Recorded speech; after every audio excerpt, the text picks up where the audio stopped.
Nos da mucho gusto recibir esta mañana en el estudio de Milenio Radio a Susana Zaraisky, politóloga y escritora, quien viene a traernos un tema muy interesante y sobre todo en estos tiempos en los que ya no es posible, Pati, definitivamente, pasar por la vida hablando un solo idioma. No, en cualquier parte del mundo, pero más viviendo aquí en la ciudad de Tijuana. Claro, y nos llama la atención, por ejemplo, en países de Europa, donde la media es por lo menos 2 idiomas. Entonces, y en una ciudad como Tijuana, definitivamente hace falta, por lo menos, dominar bien el español. Claro, por lo menos, en primer lugar. Y pues inteligible, aunque sea un poquito el inglés. Y Susana, quien fue invitada a nuestra ciudad por el Consulado de Estados Unidos en Tijuana, viene a platicarnos sobre un método muy interesante. Susana, muy buenos días, bienvenida. Buenos días, gracias. Platícanos, por favor, en qué consiste este método para aprender no solamente inglés, sino cualquier otro idioma, porque quiero que sepan, ella es originalmente de Rusia, pero habla 8 idiomas, incluyendo el español, y aparte los habla a la perfección. Sí. ¿Cómo se le hace? Bueno, la música ayuda mucho. Por eso yo tengo un libro que se llama El idioma es música, porque cada idioma tiene su musicalidad. Y cuando aprendemos un idioma, tenemos que escuchar el idioma como si fuera una canción y así captar la melodía del idioma. Por ejemplo, cuando somos niños, escuchamos a nuestro idioma, al idioma que hablan nuestros padres, por casi un año antes de hablar. Pero cuando somos adultos o adolescentes en la escuela, el primer día intentamos hablar y hablamos con el acento pues, de nuestro idioma. Uh-huh. Y lo que tenemos que hacer es escuchar el idioma primero para que el cerebro se adapte a la gama de frecuencias del idioma. Porque, por ejemplo, en inglés hay sonidos que no existen en español y hay sonidos como la R en español que no existen en inglés. Entonces, los angloparlantes, antes de comenzar a hablar en español, pues tienen que escucharlo como si fuera una canción. Pero escuchen ustedes qué increíble, Pati. ¿A qué edad aprendiste el español? A los 16. Y su pronunciación y su, ¿qué podemos decir? Es perfecta. Claro, la dicción y no se te nota el acento, que es lo que sorprende. Como dices tú, aprender la música de ese idioma. ¿Y cómo aprendiste que a través de la música podías conocer los idiomas? Pues yo como crecí en California, pero en el norte, yo escuchaba el español desde que era pequeña, pero por la radio yo escuchaba canciones en español sin entenderlas. Y luego mucha gente me preguntaba, pero ¿cómo lograste aprender tantos idiomas con buen acento? Y yo leí un libro del neurólogo Oliver Sacks que escribió Despertares, Awakenings. Él tiene un libro, claro, Musicophilia, donde habla del efecto que tiene la música en el cerebro. Y resulta que la música afecta más partes del cerebro que el idioma hablado. Y entonces la gente que tiene Alzheimer's o que tiene otros problemas neurológicos, puede ser que les olvida cómo hablar, pero si escuchan una canción desde su infancia, la cantan. Claro. Y entonces, si escuchamos canciones en otros idiomas, aprendemos la gramática, el vocabulario y la pronunciación, y se nos queda en la memoria, porque como la música activa más partes del cerebro. Ahora, yo había escuchado en alguna ocasión, y lo digo porque se da mucho aquí en la frontera, que a veces no hablaremos el inglés perfecto, pero los que somos nacidos aquí en Tijuana, por ejemplo, tenemos una pronunciación del inglés, digamos que buena, tal vez no una pronunciación perfecta como un estadounidense, pero bastante buena, porque crecimos escuchando el inglés.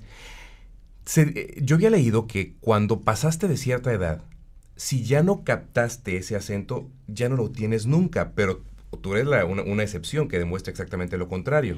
Claro, hay excepciones de esta teoría, pero, por ejemplo, vemos a actores que aprenden un acento y luego lo hablan, como Gael García Bernal. Él ha actuado como español, como argentino, con buen acento español, con buen acento argentino. Entonces, es posible, pero me imagino que el señor Bernal tenía tutores específicos para ayudarle con el acento, ¿no?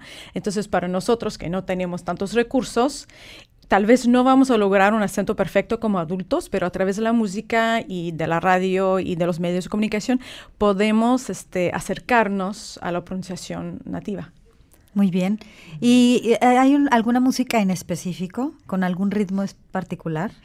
Pues lo que yo recomiendo es que para la gente que quiera aprender inglés, que escogen canciones que no tienen la música muy fuerte en el fondo, porque así no se escucha bien la lírica. Por ejemplo, Los boleros son perfectos para aprender español, pero mucha gente joven no quiere escuchar boleros en español. Ajá. Entonces, hay que ver, por ejemplo, Adele de Inglaterra, ella canta muy bien y la música no es tan fuerte, entonces se escucha muy bien su pronunciación. Pues de hecho, en algunos de los intentos que tuve para de estudiar francés, sí, nos recomendaban buscar alguna cantante. A mí me gusta mucho Edith Piaf. Sí. Nada más que me decían, es que es muy fuerte. Sí.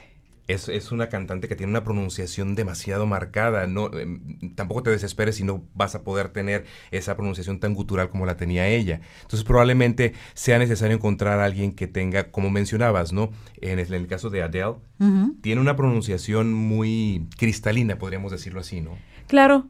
O por ejemplo en el francés, el Charles Aznavour, el Yves Montand, los clásicos, pero también hay gente moderna. Obviamente Janis Joplin tiene una voz de una persona que ha fumado mucho, entonces nosotros no podemos simular el acento de Janis Joplin. No, ni tampoco cantar como Edith Piaf, ese fue el principal problema, ¿no? Claro. Aunado a la música, ¿qué otra cosa se puede hacer para mejorar también la dicción? Porque de pronto tú puedes decir, sé que así se pronuncia, pero no me sale, no sé, la lengua se atraviesa por ahí. Lo bueno es de ver películas y televisión, como aquí ustedes lo tienen gratis en la televisión, muchos canales de Estados Unidos. Cuando ustedes presten atención de cómo los anglófonos mueven la cara, la boca cuando hablan, ustedes se dan cuenta de dónde viene este sonido. Por ejemplo, la R en español se pronuncia por la frente por la boca, pero la R en inglés es más gutural. Claro. Y hay que darse cuenta de dónde viene este sonido. Entonces, por ejemplo, si usted tiene a alguien que habla inglés como nativo, ustedes lo pueden preguntar, ¿de dónde viene este sonido? Y eso ayuda mucho cuando usted ve la televisión, la radio y las películas también, de ver cómo la gente, cómo son los gestos de la gente. Claro. Bien, pues lo comentábamos hace un momento, Susana está con nosotros aquí en Tijuana porque la trajo el Consulado de Estados Unidos en nuestra ciudad. Aquí está con nosotros precisamente en cabina un personaje muy querido por toda la ciudad, que es Lorena Blanco, encargada de Public Affairs del Consulado. Y bueno, Susana, para las personas que nos están escuchando y quieran saber un poco más sobre esta técnica, ¿dónde vas a estar? ¿Y cuánto tiempo vas a estar aquí en Tijuana? Pues estoy aquí, hoy voy a la, ¿cómo se llama? ¿La Morita? A la Morita. A la Morita. Y el jueves voy a Mexicali por 2 días y la semana que viene voy a estar en La Paz dando clases en las universidades, en escuelas.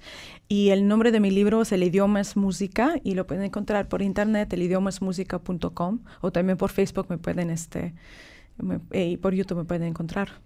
Bueno, y espero que muy pronto podamos establecer correspondencia con Susana Zaraisky en algún otro idioma. Pues gracias. Sería muy interesante. Sí, sería. Si no es escrito, por lo menos por FaceTime o por Skype, para que nos diga, hey, eso no lo estás pronunciando bien.